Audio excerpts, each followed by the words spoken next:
Assalamualaikum warahmatullahi wabarakatuh. Perkenalkan, nama saya Ninda Lestari dengan NIM 212 1011 di kelas 3 TIC 02, mahasiswa STMIK Pelita Nusantara Lubuk Pakam. Nah, di sini saya akan mempresentasikan tugas saya dari mata kuliah Organisasi dan Arsitektur Komputer. Nah, tugasnya yaitu tentang sistem bus. Definisinya yaitu struktur interkoneksi adalah sekumpulan jalur konduktor yang menghubungkan modul-modul sistem komputer. Nah, dapat dilihat bahwa dari gambar ini, sebuah sistem memiliki memori, input-output modul, dan CPU. Nah, berikut adalah rangkaiannya. Dapat dilihat dari gambar berikut ini. Nah, sistem interkoneksi memiliki karakteristik sebagai berikut. Yang pertama, menghubungkan dua atau lebih modul penyusun sistem komputer atau share. Sumber data dapat memberikan data ke seluruh modul atau broadcast. Pada suatu saat hanya ada satu modul yang menjadi sumber data.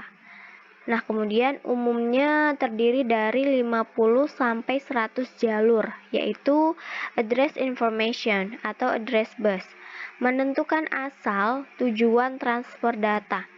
Ukuran menentukan kapasitas pada sistem. Nah, kemudian ada data information atau data bus.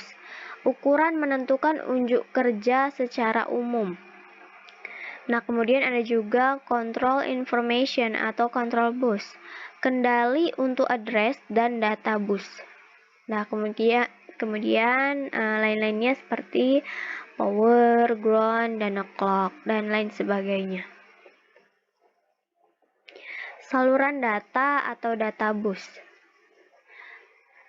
Yang pertama, ada lintasan bagi perpindahan data antar modul.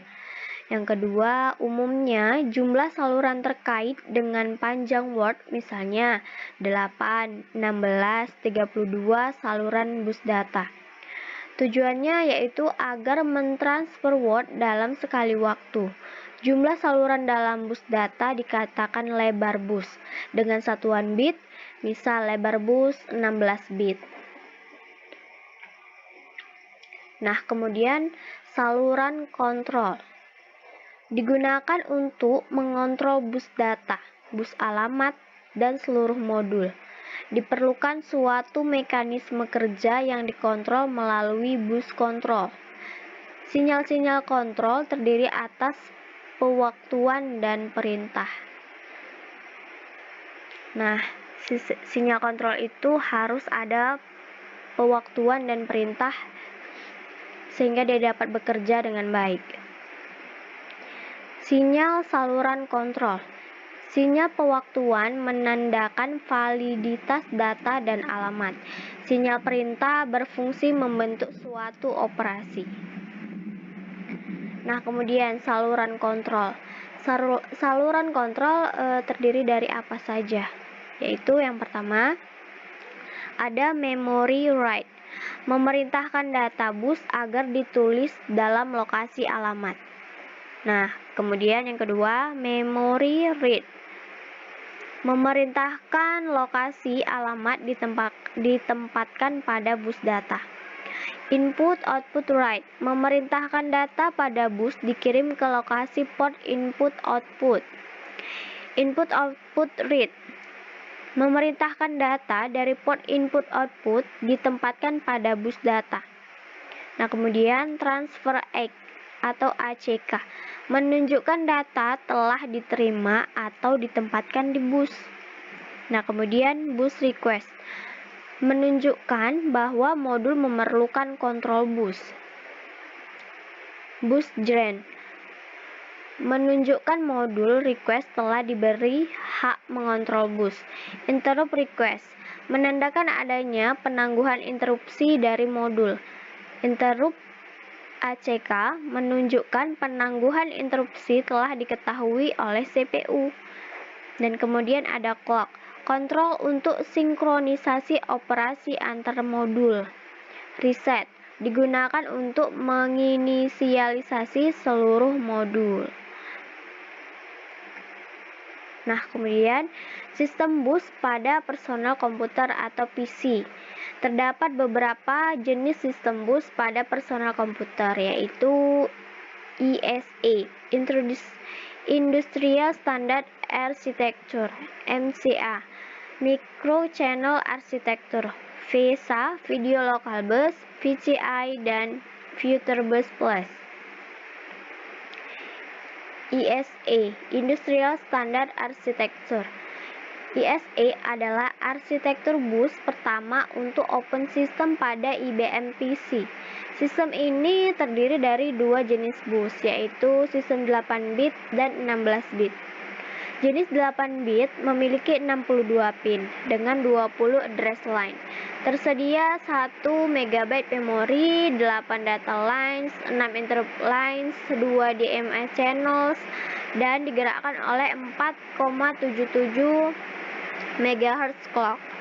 Sedangkan jenis 16 bit memiliki 24 address line, memiliki 16 MB lokasi memori, 16 bit data lines, dan 11 interrupt line serta 6 DMA channels. Clock dengan detak 6,33 MHz digunakan untuk menggerakkan sistem bus ini. Nah, konfigurasi ISA bus pada IBM. Nah, terlihat seperti gambar yang ada, terdiri dari CPU, memori, bus drives and glue logic, keyboard, ISA bus, dan bus slot. Micro Channel Architecture. Kemunculan prosesor 386 dan 486 seakan membatasi unjuk kerja ISA bus. Terjadi banyak peningkatan jika dibandingkan ISA, yaitu kecepatannya lebih tinggi, tetap kompatibel, dan murah. Negosiasi penggunaan bus, konfigurasi otomatis, implementasi 16 dan 32 bit data, memiliki 24/32 bit address, memiliki kecepatan akses yang 2 kali lipat, memiliki channel dan DMA lebih banyak. Nah, itu dia peningkatan dari Micro Channel Architecture dibandingkan ISA bus. Nah, kemudian ada VESA, Video Local Bus. VESA adalah Video Electronic Standards Association, yaitu bus yang merupakan sebuah jalur cepat antara video card dengan memori. Bus ini dipakai bersama-sama dengan ISA atau ISA dengan 32/64 bit data, 24/32 bit address. Kecepatan akses bus ini bergantung pada kecepatan prosesor. Konfigurasi ISA dan VESA local bus pada IBM PC. Nah, terlihat seperti gambar berikut ini. Nah, kemudian ada PCI. PCI, Peripheral Component Interface Bus, merupakan bus yang diperkenalkan pada akhir 1992 oleh Intel dan konsorsium produsen, dan kemudian secara efektif menggusur VL Bus. Bus ini menggunakan clock 33 MHz, mempunyai 64 bit data dan address lines yang di multiple seat. Kapasitas PCI memiliki hingga 16 slot. Tetap disediakan slot ISA untuk kompatibilitas dengan peripheral lain. Nah, ini konfigurasi PCI. Keterangan gambarnya dari yang tadi, urutan siklus transaksi atau operasi ini beralih dari A hingga I. CLK atau clock, gelombang persegi periodik oleh osilator. Frame, bit yang mengizinkan penggunaan bus. Add, sekumpulan pin atau bit yang berisi address atau data dari device untuk bus. CBE Control atau Byte Enable, pengendali pengembalian data dari atau ke bus. IRD atau Input Ready, sedangkan TRD adalah Transfer Ready. DeepCell, Device Lag, Active Low. PCI Arbiter, pengendali penentuan device bus. REC, Request, dan GNT atau Grant. Future Bus Plus. Future Bus Plus tahun 80-an adalah bus yang memiliki performasi tinggi serta bekerja secara asinkronus. Beberapa hal yang mendukung bus ini antara lain protokol yang paralel dan arbitrasi, sistem yang memiliki toleransi kesalahan dan kehandalan yang tinggi, memiliki cache-based memory. Nah, kesimpulannya dari keterangan yang sebelumnya yaitu komponen penting komputer terdiri dari CPU, memori, dan perangkat input-output. Yang kedua, sistem bus, penghubung keseluruhan komponen komputer dalam menjalankan tugasnya. Yang ketiga, kumpulan lintasan atau saluran berbagai modul disebut struktur interkoneksi. Yang keempat, bagian fungsi saluran bus, yaitu saluran data, saluran alamat, dan saluran kontrol.